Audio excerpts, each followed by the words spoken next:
like to turn it over to you guys. There are mics, so if you want to... You know what, just make sure your questions are like, I know it, never mind anyway, I'm just shut up. I just want people to get as many questions answered as possible, so I'll shut up.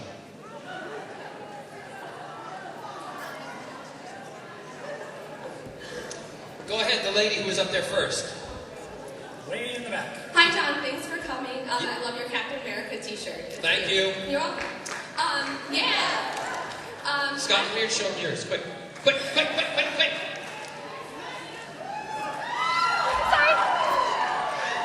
Love that. Okay. I wanted to know what the differences were in filming in the U.S. versus the U.K. Like, what do you like better about those, one or the other? Well, I have to tell you that filming in both countries, having done a lot of work in both countries, filming is very much the same. People work hard, people get the job done, people enjoy what they do. I'd have to say the biggest difference was that in America there was more food. The craft service was very big, but I know a lot of you, when I say BBC or Stars, blah, blah, blah, I was happy to do Torchwood in both countries, both with Stars, both with the BBC. I love playing Captain Jack. I love doing the show. It's an amazing thing for me. Jack has changed my life. You've changed my life. So for me to have to choose, all joking aside, I'm happy wherever it's done, because I know some of you guys were like, oh, it's not going to be the same, it's not going to be, but you know what? The characters were there. It might have been a little bit different, but the fact that it still kept me employed and we got to do it, that was the most cherished thing for us. Next, the gentleman there. Front mic. Maybe. Hey, there we go. Hey, do you have any advice for aspiring young musical theater people? Are you good? When I meet the doctor, what's through my bow, and then I meet the doctor, what I'm waiting for since birth. And through all his doctor wisdom, by looks he won't be blinded. Do you think the doctor is dumb? Or like Boots, he's so small-minded? No, he'll say to me, I see who you truly are, Jack, a man on whom I can rely. And that's where we'll begin, the doctor and I.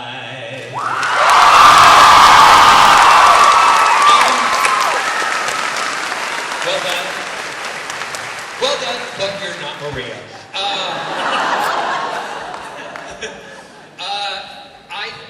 I think the most important thing is to train and be good at what you do. My dad was a big believer, and he taught my brother, my sister, and I. He said, no matter what you do in life, be good at it, because then nobody can deny you anything. And I've tried to keep that as my motto. I believe you should get good training and work hard. And don't do it if you want to do it, don't do it as a hobby. Because there's so many people who do it as a hobby and are crap at it. And they stand in the way of the people who really are passionate about it. And if you can have that passion and do that's the same for any career. Have passion about it and do it, you will do it well. So that's really the only advice I can give you, because otherwise it's hard work and it's a bit of luck. Yeah? And the casting couch. No. Next one, behind. Hi there. Hi. Gold Star Gay also. Thanks for being out and proud. Good. How much do you look forward to becoming the face of Bo? Well, if it means I'm in all those episodes of Doctor Who, I'm quite happy about it. I remember the day when Russell wrote that. David read the script. We were filming one of the episodes. Again, I can't remember which episode. There was, so many jumping about and filming stuff. David came to my trailer and he went, "Oh my God, you gotta read this!" I said, "What do you mean?" He said, "You won't believe who you are!" I'm like, "Don't tell me!" 2 days later, I went, "David, oh my God, I know who you are!" He said, "Can you believe it?" I'm like, "No!" Big face. The face of Bo, it's interesting because we always talk about how Jack would become the face of Bo, and there's a line that, I can't remember, again, which episode, but I remember the line. I say something to the extent of, I've died in many ways, I've had a javelin through my heart, da-da-da-da, but I've never put my head track. So, to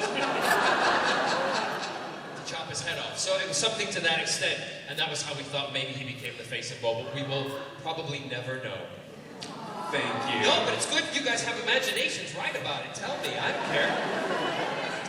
Next, fan fiction, exactly. At a comic convention, James Mercer said he would rather kiss you than any woman he's ever acted with. That's because I give tongues.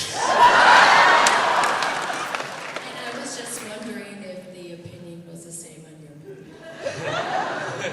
Yes, James is very good.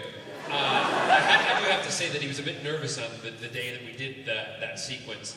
And I remember also his girlfriend was there with him.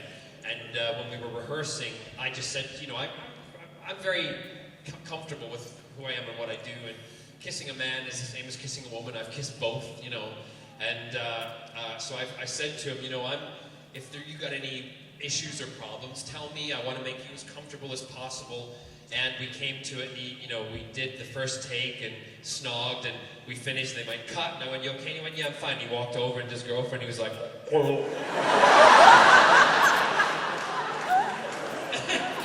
And I looked at the camera operator, and I went, just gotta reassure himself there.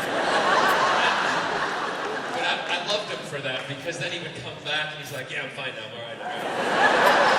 You okay to do it again? And jokingly, we kept doing, we'd go, cut, do it again. And I just kept doing this for a little while. Cut, do it again. And he would, every time he'd walk over and go, his girlfriend. By the end of the day, she was chapped. Anyway, no, he's a good kisser. I enjoyed myself. It was a great episode, that. Great episode. In the back then? Hi. Okay, so I was wondering how you feel as like a representative of queers in sci-fi, and because for me as a bisexual, a queer person, it's been really cool to see Captain Jack, you know, kind of explore the length and breadth of like gender and sexuality. So I'm curious to know what your opinion is on that. Well, you know, that's a very big question. I have to be honest first off the bat. I don't accept roles and do things because of their sexuality. I do them because they interest me. And it so happens that, you know, that first kiss that Jack did with the doctor, that was when we all discovered that he was omnisexual. And, or if you want to say bisexual, we say on the show omnisexual. But I myself, personally, you know, I've said, I think it's you know, I know I'm going to get in trouble for this. No, it's a little bit of my soapbox. But, you know, a lot of, there's more gays and lesbians represented on American television than anywhere else in the world. And I think that's a fantastic thing.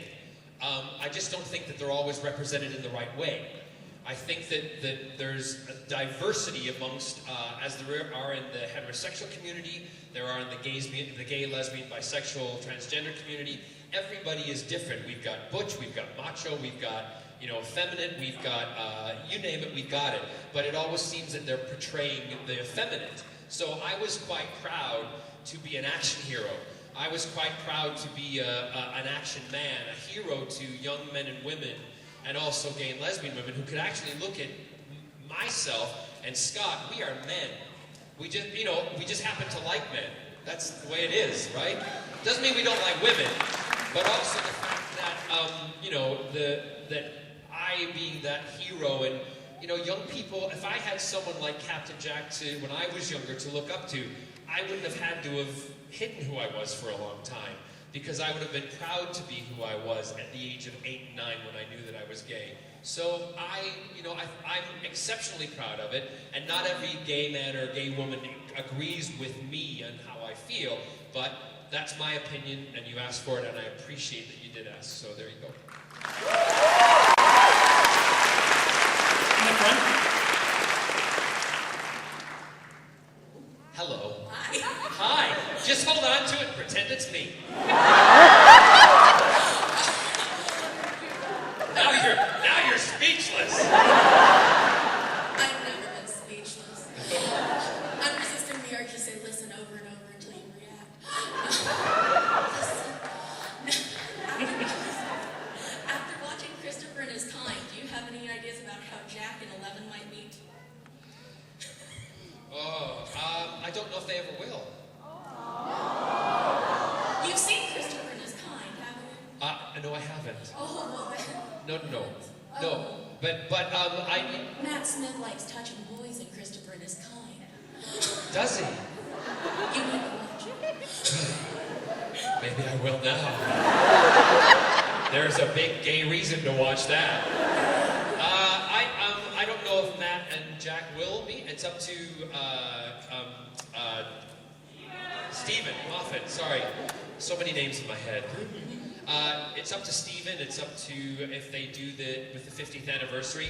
I have to say, just personally, this is John talking, and I have an opinion like everybody else. But I'd be really disappointed if Jack wasn't involved. But that's not my decision. And if he's not, then I have to kind of just move on from that. But it would be interesting to see. I know Matt would like it to happen. I would like it to happen. I think it would be an interesting thing. I think there'd be a great dynamic there. You threw River out, right? No, yeah.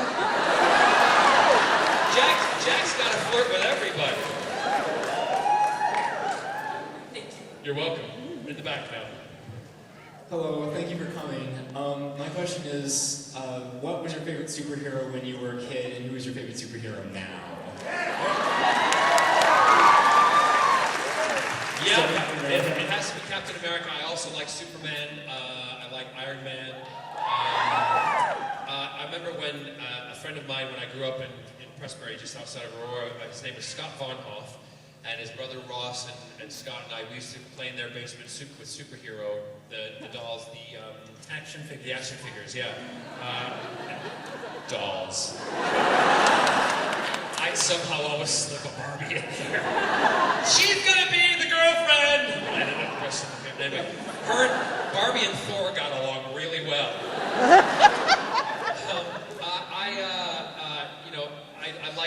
I like superheroes. I love that idea, and I think that's why a lot of us like, as children and as we grow up, we enjoy superheroes because it's an escape.